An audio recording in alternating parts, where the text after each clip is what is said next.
তেসরা মার্চ মঙ্গলবার ঘটতে চলেছে পূর্ণগ্রাস চন্দ্রগ্রহণ। টানা 3 ঘন্টা 27 মিনিট ধরে চলবে এই গ্রহণ, যে কারণে এই মহাজাগতিক দৃশ্য দেখার অপেক্ষায় গোটা বিশ্ব। এটি হবে পূর্ণগ্রাস চন্দ্রগ্রহণ। তবে এই গ্রহণ কখন শুরু হবে, কখন শেষ হবে, ভারত এবং বাংলাদেশের কোন কোন জায়গা থেকে দেখা যাবে, এই গ্রহণ চলাকালীন কী করবেন এবং কী করবেন না, গর্ভবতী মহিলাদের কী কী নিয়ম মানতে হবে, সবই বিস্তারিত জানিয়ে দেবো এই ভিডিওতে।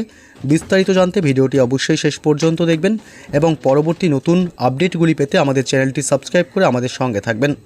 হিন্দু ধর্মে চন্দ্রগ্রহণকে একটি অশুভ মহাজাগতিক ঘটনা হিসেবেই বিবেচনা করা হয়। গ্রহণ চলাকালীন ধর্মীয় নিয়ম এবং ঐতিহ্য পালনের উপরে বিশেষ জোর দেওয়া হয়। গ্রহণের সময় সবথেকে গুরুত্বপূর্ণ বিষয় হলো সূতককাল।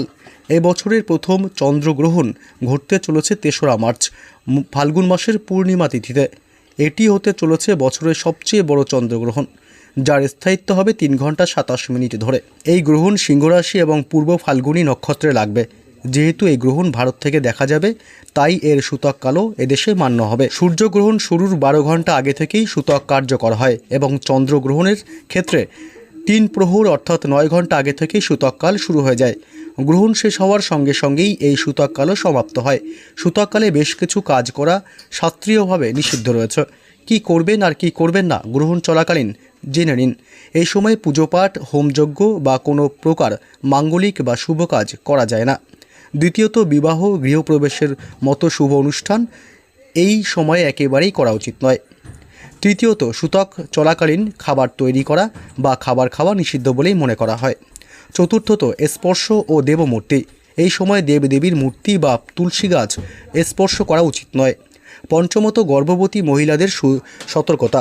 সূতক শুরু হওয়ার পর গর্ভবতী মহিলাদের ঘরের বাইরে বের হতে দেওয়া হয় না। এই গ্রহণ কখন শুরু হবে এবং কখন শেষ হবে? 3রা মার্চ মঙ্গলবার চন্দ্রগ্রহণ শুরু হবে দুপুর 3:20 থেকে সন্ধ্যা 6:47 পর্যন্ত চলবে। সূতককালের সময় শুরু হবে সকাল 9:06 থেকে শুরু হয়ে সন্ধ্যা 6:47 পর্যন্ত চলবে। গ্রহণের খারাপ প্রভাব এড়াতে এই সময়ে জপ করা এবং ধ্যানের ওপরে বিশেষ জোর দেওয়ার পরামর্শ দিয়ে থাকেন বিশেষজ্ঞরা।